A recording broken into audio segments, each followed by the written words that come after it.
Welcome to the Overrated Experience Sports Betting Podcast. I'm your host, Kyle Blondin, and hoping you had a great Week 5 in the NFL and made some money this weekend.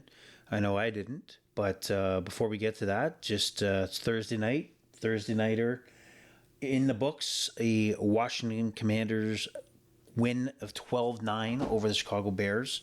Again, another pathetic Thursday nighter, boring as hell, but one of those primetime games where you just have to do it. You're a degenerate, just like I am. You got to put some money on the line for a game that you would never think about on the slate if it was a full Sunday slate. So Washington and Chicago, I took the over-under at 38.5, not even close. And I took the second half over of 23.5 when it was 3-0 Washington. And I'm sure you feel the same way when you watch a game like this and you see the opportunity slip away. The Washington Commanders take the lead, the 12-9 lead. The Chicago Bears get the ball back with just under 2 minutes to go. Justin Fields takes the ball, runs with it, gets to the 4-yard line. Plenty of time, first and goal at the 4-yard line, and they can't do anything with it. They squander it. Last play of the game, caught at the half-inch line. No good.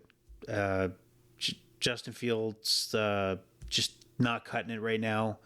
I think there's no way coming out of Ohio State like he did as a first-round pick in a prominent program that he's this poor. I think the Chicago Bears have really done a number on him. He's better than this, or would have developed better than this if he had went to a New England or a Kansas City or Philadelphia, a better organization. He looks horrible out there. His first, he makes one read and then decides to take off. He double pumps, triple pumps. He cannot, outside of taking off, there's little value. He's going to be crippled by the time he gets to the end of his rookie contract. He takes so many heavy hits. The only touchdown they scored was a lengthy pass into the end zone, which was a nice pass, a nice catch. However, every other big play where it was a Justin Field long run at the end and pushed out the 4, they're not going to score unless they execute, that 60-yard, 30-yard, 50-yard play, whether it be in the air or on the ground, to actually put the ball in the end zone. Horrendous, absolutely disgusting when it comes to first and goal for the Bears, and they are a mess. So the Bears are a mess and cannot throw the ball effectively. Washington sucks as well. Big opportunity to score points. Carson Wentz, I remember they were in the Eagles Super Bowl year before he got injured. MVP candidate. He goes down the LA Coliseum against the Rams, but he was playing fantastic. Again, he deserved the nod for NFL MVP at that point, and he's gone completely south and pulls out a win, but some poor throws. He's late in decisions, and luckily he's playing the Bears, and that's the only reason why the Commanders got the win today. Disgusting. But other news from the Commanders.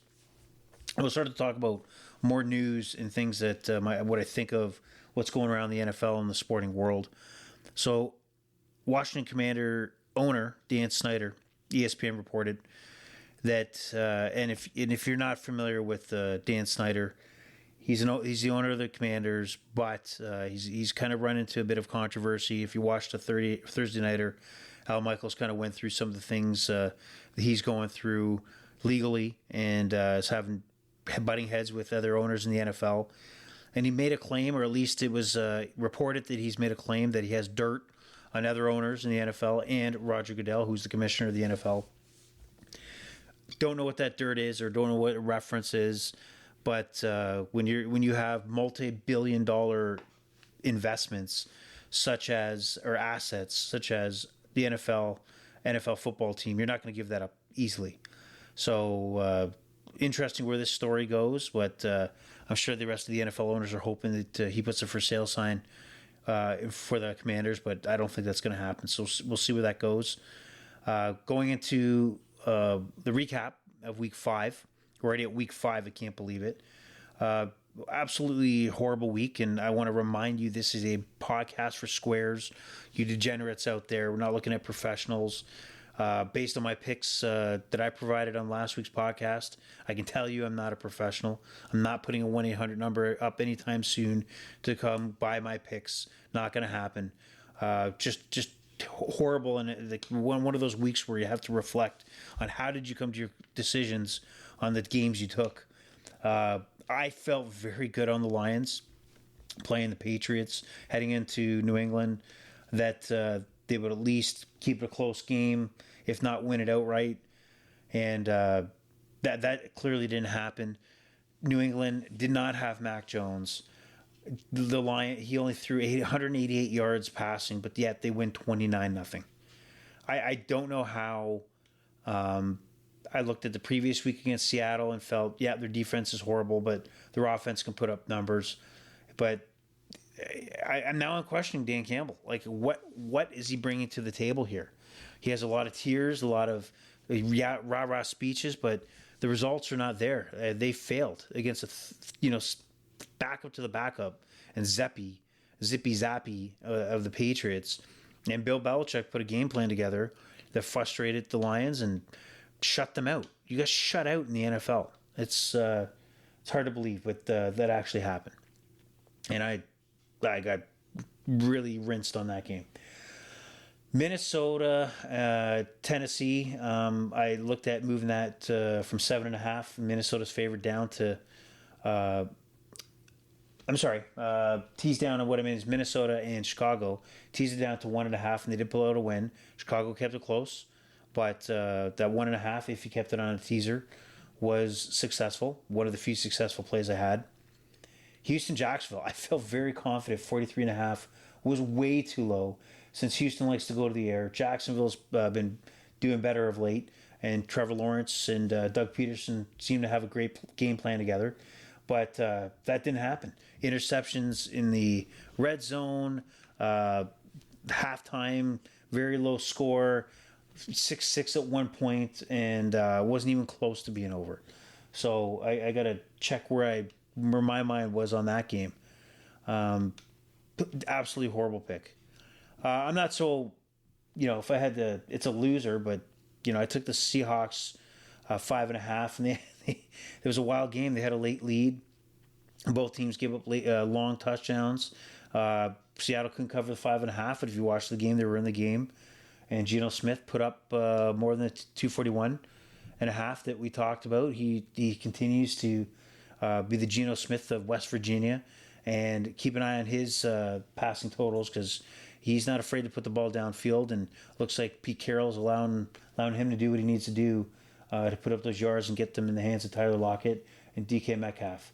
Great job there. So one of the other plays, absolutely thought was a guarantee, was that Dallas would come back down to earth. That did not happen. First play of the game against the Rams, sack, fumble, return for touchdown.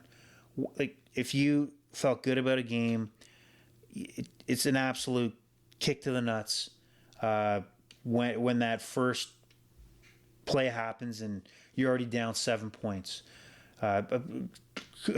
Cooper Rush completed 10 passes, and they still beat the world champion LA Rams. The Rams are in trouble. They don't look good. Stafford seems to be under pressure every time he tries to get a throw off. He really effectively can only hit Cooper Kupp, who's I think maybe the best receiver in football, but Kupp is the only guy they can go to. The O-line is getting beaten, or is it Stafford? I don't know. But I have a few red flags now on the Rams. I thought they would have pulled together. Thought the 49er loss was an anomaly, but that doesn't appear to be the case. Cincinnati, Baltimore. I took Burrow over 48 rushing yards. I thought he would take off a few times. Burrow over 10.5 rushing yards, and he didn't make that. I thought he would at least stumbled 3 or 4 times. Didn't happen. Took the over 48. Also didn't happen. So tells you how well my Sunday went. But the Monday, felt that went a lot better. What a great game. Vegas and KC. The play of around the water cooler to talk about what the hell's going on was the Josh McDaniels call to go for 2 late in the game there, even though that would only put them up at 2 points, with Mahomes still going to get the ball. So I'm not too sure what what the thought process was there. You might as well kick the extra point. That way, when you come to the end of the game like they did, and they can't convert on a fourth down, actually the third down, Devontae Adams easily dropped in or couldn't control a pass before going out of bounds. It should have provided a first down and a field goal range. But yet again, another play that nobody's going to remember. But that did happen. And the Vegas Raiders are now 1-4. Not where they want to be heading into a bye week. But they did cover the +7, which I called out. And Josh Jacobs had a monster game. Over 160 yards, I believe. But he had 61.5 rushing yards listed at the time of the podcast. Easily smashed it. He is, and a guy to keep an eye on. He's getting the rock, and he is absolutely tearing up defenses. So great job, Josh Jacobs. But the story of this game was not only was it a great game, but Devontae Adams got in a little bit of trouble as he was heading off the field. Cameraman jumps in front of him. I don't know why the cameraman didn't see him, but it was in the tunnel, and he's kind of going by, and Devontae Adams' reaction is to push him, chucked him down to the ground. What the story is now is that this guy has approached the police. The photographer got pushed down, and charges have been laid against Devontae Adams for a misdemeanor assault, which could land him in jail. My take on this is that obviously, going back in time, Devontae Adams, should have been able to hold off, and reaction shouldn't have been to push down. If it was frustration, shame on him. And but I would have loved to see a situation where, unless this guy is somehow legitimately hurt, he's going to lose work, money out of his pocket because he can't work based on him being shoved, maybe tore an ACL or something, which I doubt that happened. And if he was legitimately just pushed to the ground, and he gets the apology, and Devontae Adams reaches out, has a chance to talk to him about it. I was hoping that this could turn into, all right, accept an apology, move on with life. Not what I think it is. And I don't know that for a fact. So this is just my thought and opinion on, is that it's obviously, here's my lottery ticket. Multi-million-dollar NFL player shoved me down to the ground. Right off the bat, let me find Lionel Hutz, my lawyer, and let me squeeze as much of a civil suit as I can. You just hope that wasn't happening, and the odds are it is. But we'll see how it plays out. But just not good for the human beings out there that maybe could have just been a little bigger and accepted an apology and move on with life, and maybe show us an example for others. But that's not happening, it looks like. All right, that was kind of the look back on Week 5 of the NFL, and just to look back quickly on some of the baseball picks that did not go well either. So I live in Toronto as a Blue Jay fan. Losing the series to Seattle was a big kick to the gut, especially how they lost. But I thought the Jays would easily take Game 1 at -134. But Castillo, ace of the staff for the Mariners, consistently throwing 103, shut down the Jays. Jays had no answers, and left Manoah out to hang. He gave up 4 runs when he was in there, but no run support at all. And then, follow that up with an 8-1 choke job on a Saturday night where the Mariners came back, eliminated the Blue Jays. And it's one of those situations where I can't even look at the highlights. I cannot go back and look at it because it makes me sick to think that that's the way they went down. Everything in their advantage at home. Jays have the, quote-unquote offense that didn't show up, at least in Game 1, and couldn't, come back and rally. Even though they put up 8, they needed to put up more, and that's just the way it is. And the pitching and maybe some of the managerial decisions need to be questioned. And the only positive would be that Ross Atkins did not commit to John Schneider as, beyond removing the interim tag. And I think maybe they do need change of course going into next year. But let me get off my sandbox here on the Jays. That's a local issue. Cleveland did come through at minus 116 against Tampa in that first game. And Cards choked in game one against the Phillies up 2-0 in the ninth. And their closer, Housley, just melted down, and they lost that game and eventually lost the series. But Slick Rick out in the Twitter world out there, not Twitter world, but out in the universe, had called the Padres over the Mets plus 164. So I'm sure he's rolling around a few dollars right now, putting a few dollars on his hunch, which paid off in 3 games. Just now looking forward to the Week 6 of the NFL. Going into next week's games. Talked about was watching the Thursday nighter. Really just forced a bet on that, but some of the bets looking at the board I like include the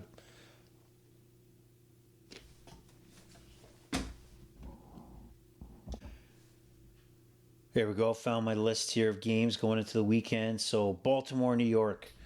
Baltimore off a win over Cincinnati on the Sunday nighter. New York with a huge win in London, England over the Green Bay Packers. I thought if we were going to say that the Giants beat the Packers, it was going to be that somehow the Packers turned the ball over. Aaron Rodgers didn't have, threw like 4 picks, but really the Giants won that game. They have tons of injuries. Daniel Jones on a bum ankle is absolutely showing himself to be a gamer. He's not consistent. He's not going to be your drop back quarterback throwing 300 yards. He's going to scramble. He's going to do it an unorthodox way, and also rely on Saquon Barkley. That is really coming back after obviously a disappointing season last year, coming after the knee injury. He's just amazing. He's been spectacular. He's everywhere, and they're feeding him the ball. So that's why in this game I like total pass and receiving yards over 100.5. Yes, Baltimore's D, they're solid, but I think there's so many opportunities that the Giants provide Barkley that you gotta assume that he's going to break a few of these open. He's going to catch a short pass. He's getting the ball, so the odds are he's going to exceed, whether it be pass completions or on the ground, over 105. So that's a good play for me there in that game. Minnesota, Miami. Now Miami's on their third string quarterback, Skylar Thompson, who did come in for last week after Teddy Bridgewater was put into concussion protocol. Some of the bets I like on this one is I do like Minnesota on a teaser. Right now it's 5.5. I would tease them down to a plus a half. You look at Minnesota. They're not consistent either, but they should have enough to get by Miami, who's again I think forcing it, will not be able to put their big weapons, the Tyreek Hills of the world, and put the ball in his hands as they would with whether it be Bridgewater or Tua. So look for that, on a teaser. However, I do believe that Miami will be trying to battle back all game. And with those big game players, I do think that Skylar Thompson will get past 215.5. He's their only option. They're not going to the bench for anybody else. He's going to stay in the game. I think he's going to dump off a few times to Waddle and Tyreek Hill. They're not going to get to their normal numbers, but I think you'll have enough in a losing situation that 215.5 over passing yards, there is value there. New England, Cleveland. I've been screwed on New England many times so far. So Cleveland is a favorite in this game, 2.5 point favorite over New England. I'm going to take New England money line. Why? No reason. Because I've gotten screwed, and they've somehow figured out a way with Zippy Zappy to formulate an offense on the ground and also use their D, Bill Belichick, and his chess on the defensive side.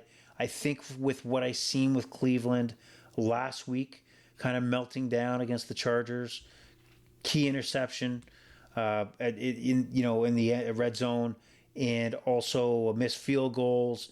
I just think that the Chargers are not on the same level defensively as the Patriots, at least the game plan going in.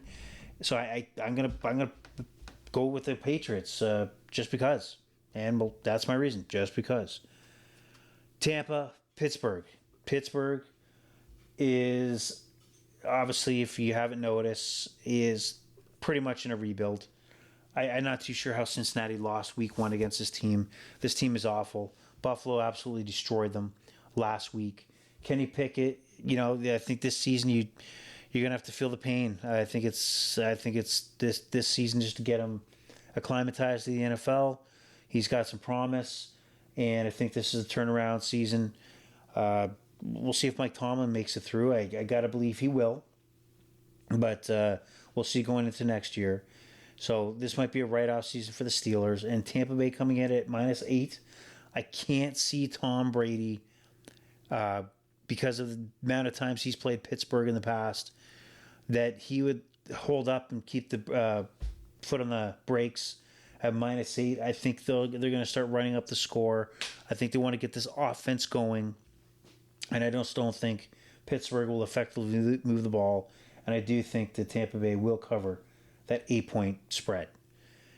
So moving on to maybe the game of the year so far, I gotta say, and that is Buffalo and Kansas City. Rematch of last year's divisional playoff game. Maybe the best 2 minutes and 30 seconds of football, entertaining football that we've ever seen. Back and forth, big play after big play. The over-under is 54. How can you sit there and say, yeah, I think I'll take the under on this one? Just even if it does go under, you got to take the over for the pride of being a sports gambler. You can't take an under on this one. Take the over. Be the degenerate you are. Take that huge play and make sure it's on the over 40, 50, over the 54. Just do it. Just do it now. Some other key bets in here that I like include Josh Allen's passing yards are 294.5. If you expect this game to be a shootout, expect Allen to go to the air. 300 yards plus. He was at 300 yards at halftime last week. Mahomes rushing 23.5. He used his legs last week. He will use his legs again. 23.5 yards I think is too low. I think there's value there in Mahomes hitting 30 plus yards. So that's my take on that game. And because it's in the prime time, and most likely I'll be chasing anyway, Dallas and Philadelphia, I do think this has to be the week where, the debate's going to be, it's Dak Prescott's ready to go, but who are you going to go with? Of course you go with Cooper Rush. You've been 4-0 with Cooper Rush, as quarterback. Why would you go to Dak Prescott now?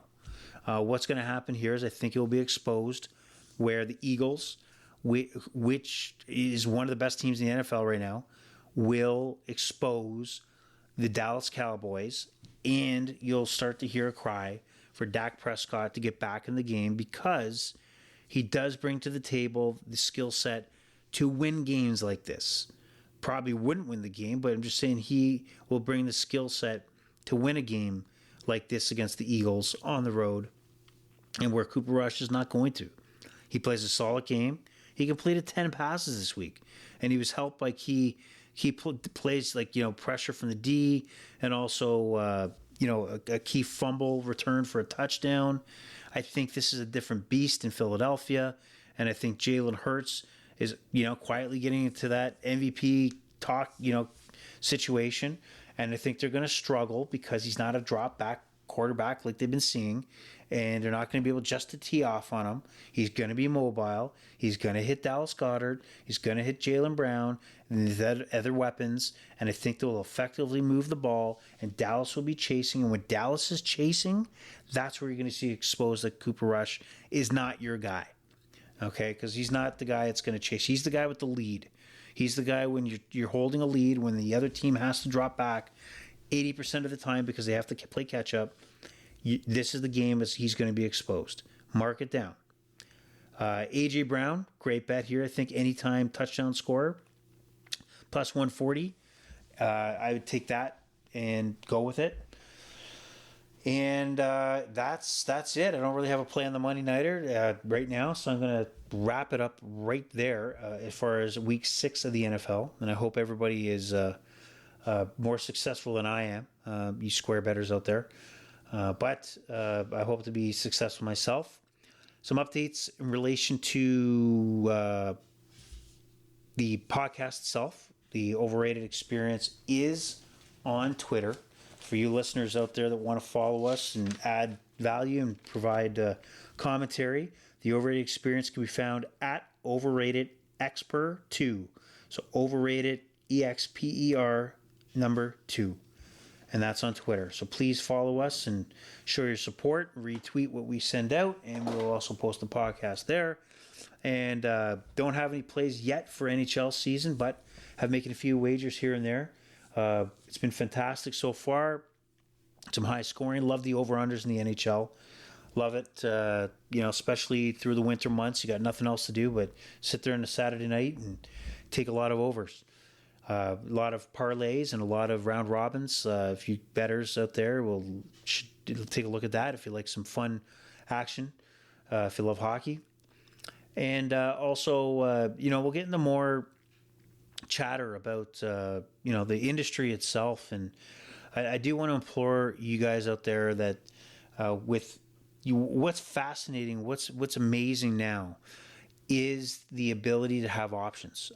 In the past, it was a challenge to make deposits, have easy access to different providers, trust a provider, and the days of going to Western Union are, probably still there, but you don't have to, like we had to do back in the day, or getting vanilla MasterCards like we had to do back in the day, or find a legitimate betting site like we did the back of the day. Now, especially in Ontario and other parts of the U.S. and each state, there's different options within the state, which has its pros and which has its cons. And what I think we're starting to see is the influx of betting providers, whether it be Bet365, DraftKings, Points Spread, Points Bet, whatever it's called. Some of the other ones, Sports Interaction. They're flooding the market. They're giving some great sign-up offers. Most of them take Interact right off the bat, that you can basically send an e-transfer and you have your money instantaneously there. But I implore you guys out there to keep these groups honest, keep these providers honest. Like we want them fighting for our business. And so I would suggest, if shop around, take a chance, take a look at some of the sign-up offers, and try some of the other betting sites. Again, I think Bet365 is the gold standard.